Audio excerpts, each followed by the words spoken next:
여러분 안녕하십니까, 진성호입니다. 지금 국민의힘 대통령 후보가 되어 있는 윤석열 전 검찰총장, 오늘의 야권 정치인 윤석열을 만든 것은 바로 조국 전 장관 일가에 대한 수사였다는 평가가 많습니다. 검사였던 윤석열이 야권 정치인으로 변신하게 만든 것은 문재인 정권이었습니다. 문재인 대통령은 윤석열 검찰총장을 임명하면서 살아있는 권력에 대해서 수사를 하라고 했습니다. 그래서 살아있는 권력, 조국 당시 민정수석 그리고 법무부 장관 내정자 수사를 했습니다. 그랬더니 돌아온 것은 윤석열과 윤석열 검찰 중에서 조국을 수사한 사람들에 대한 탄압이었습니다. 자, 그런데 이제 윤석열은 국민의힘 대통령 후보가 되었고 내년 3월 9일 정권교체 가능성이 높아졌습니다. 이런 가운데 검찰이 돌연 조국 수사팀에 대한 감찰을 시작했습니다. 그것도 서울고등검찰청, 그러니까 서울고검감찰부가 이 사건을 맡은 겁니다. 자, 그런데 지금 서울고검장은 아시다시피 이성윤 전 서울중앙지검장입니다. 친정권 검사라는 비판을 그렇게 많이 듣고 문재인 정권에 대한 수사를 뭉개버렸다는 그런 의혹을 갖고 있는 이성윤의 서울고검이 조국 전 장관 일가를 수사한 수사팀을 감찰하고 수사한다? 이게 말이 됩니까? 자, 그런데 방금 전 서울고검이 충격적인 결과를 발표했습니다. 바로 이 조국 수사팀에 대해서 무혐의 처분을 내린 겁니다. 애당초 이성윤 서울고검장은 본인이 서울중앙지검장으로 있을 때 이 사건 조국 수사팀에 대해서 인력도 지원해주지 않고 그랬습니다. 따라서 지도부 이성윤을 감찰해야 됩니다. 그런데 그 이성윤이 지금 서울고검장 감찰의 지휘자가 되어 있습니다. 이런 말도 안 되는 일이 벌어지고 있는데 역시 서울고검의 검사들은 달랐습니다. 원칙대로 결과를 내렸습니다. 자, 이제 이성윤 조국 상당히 기분이 나쁠 겁니다. 그렇지만 이건 사필 규정입니다. 무엇보다 조국 수사팀을 이렇게 감찰 수사했다는 것 자체로도 문재인 대통령은 부끄러운 줄 알아야 합니다. 진성호의 융단 폭격 시작합니다. 이성윤 서울고검장을 융단 폭격합니다. 방송에 앞서 아직 진성호 방송에 구독자가 아니신 분은 붉은색 구독 버튼 눌러주십시오. 더 좋은 방송으로 보답하겠습니다. 자, 서울고검 감찰부가 조국 전 장관 일가 수사팀의 사모펀드 편향 수사 의혹에 대해서 무혐의 처분을 내렸습니다. 수사팀의 수사 의지가 아니라 수사 인력 부족이 원인이라는 이유였습니다. 앞서 조국 수사팀은 당시 지휘부가 인력 지원 요청을 거절했다고 지적한 바 있습니다. 당시 지휘부는 지금 서울고검장으로 있는 이성윤 전 서울중앙지검장이었습니다. 자, 서울고검 감찰부 이진동 부장검사는 조국 전 장관의 오촌조카 조범동 씨 관련 진정을 대검 감찰부 한동수로부터 넘겨받아 감찰 조사를 진행했습니다. 그리고 진정에 근거가 없다고 보고 지난 17일 혐의 없어 무혐의 처분을 내린 사실이 방금 전 확인됐습니다.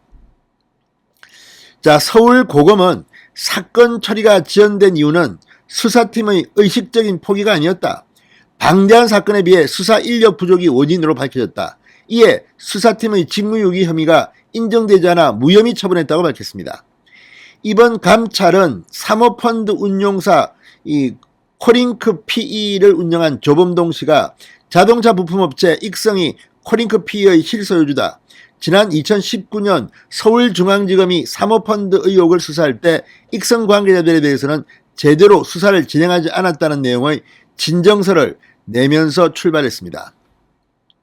익성은 조범동 씨가 코링크 PE를 설립할 때 자금을 댄 것으로 의심받던 그런 회사였습니다.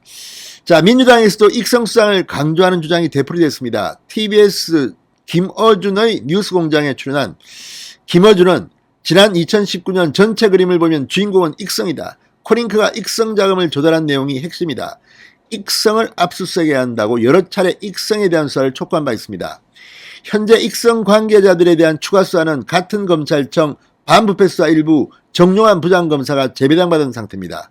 다만 조범동 씨는 조국 전 장관 가족이 투자한 사모펀드 운용사 코링크 PE 실소유주로 회사 돈 72억여 원을 유용한 혐의 등으로 이미 2019년 10월 구속 기소돼 지난 6월 징역 4년 벌금 5천만 원이 확정됐습니다.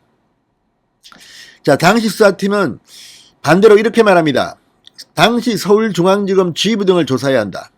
당시 중앙지검장은 이성윤이었습니다.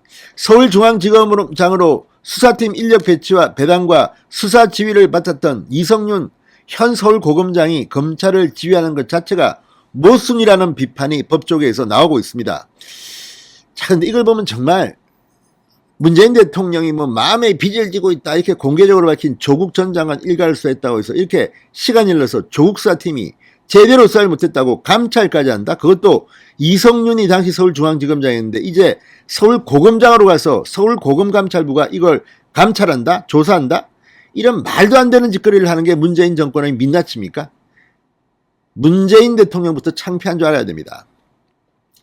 조국 전 장관 수사팀은 지난 15일 검찰 내부망 이프로스에 글을 올려 공판 수행과 병행에 추가 수사를 진행하기 위해 중앙지검 지휘부와 대검 법무부에 수회에 걸쳐 인력 지원 요청 등을 했으나 합리적 설명도 없이 그런 조치가 이루어지지 않았던 탓에 수사를 진행할 수 없었다며 해당 경위 자료를 제출했다고 밝혔습니다.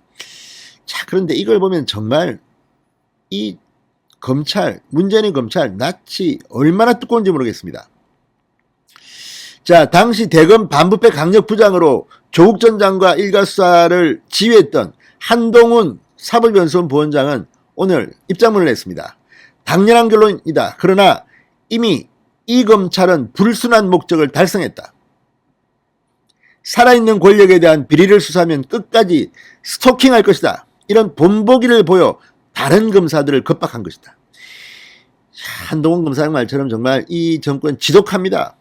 정권에 대한 수사를 한 사람들은 시간이 들어서 또 복수할 수 있으니까 알아서 적당히 문재인 권력 수사는 적당히 하라는 이런 메시지가 아니냐, 시그널이 아니냐 의심이 드는 대목입니다. 이러니 대한민국 검찰이 지금 무너지고 있는 거 아닙니까? 자, 어쨌든 지금 잇따라서 이 조국 전 장관 일가에 대해서 불리한 정황들이 나오고 있습니다. 별도로 국가인권위원회도 조국 전 장관 부인 정경심 씨가 검찰 수사로 인해 인권 침해를 당했다는 취지의 진정도 최근 기각했습니다. 인권위는 이달 초 검찰의 과잉 수사로 정경심 정 교수의 인권이 침해됐다는 내용의 진정을 기각하면서 당사자들에게 통보했습니다. 진정 접수 2년 만입니다. 아무튼 아직도 대한민국의 정의는 살아있을까요? 어쨌든 정말 조국 전 장관 일가에 대한 수사, 대한민국 정치를 뒤흔들 만큼 큰 영향력을 행사했는데 이제 그걸 갖다 뒤집겠다고 이렇게 보복까지 하려는 것 아닌가 의심이 됩니다. 이성윤, 추미애, 문재인 다 검사들은 기억해야 할 겁니다. 진성호의 융단 폭격이었습니다. 여러분 감사합니다.